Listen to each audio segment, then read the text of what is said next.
In today's video, let's learn how to check if a number is even or odd. So in math, a number is even if it is divisible by 2. That means if the remainder after dividing by 2 is 0, it's even. Otherwise, it's odd. Let's get started.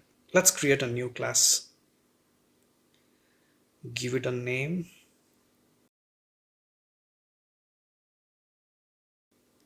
Check the main method.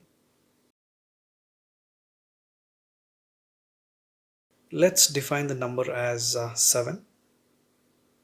You can give it any number. I'm just giving it 7. Now let's write a simple if statement. We'll write a condition num modulus 2 is equal to 0 in the if block. So we check if the remainder when divided by 2 is 0. If it's true, let's print it is an even number.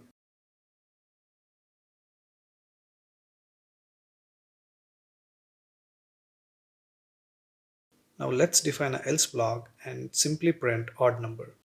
So if the condition is not satisfied in if block, by default it's an odd number. Let's save this and run.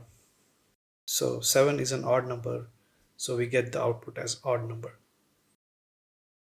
So try this program with many more numbers. In the next video, we will check which number is greater between two values. See you in the next video.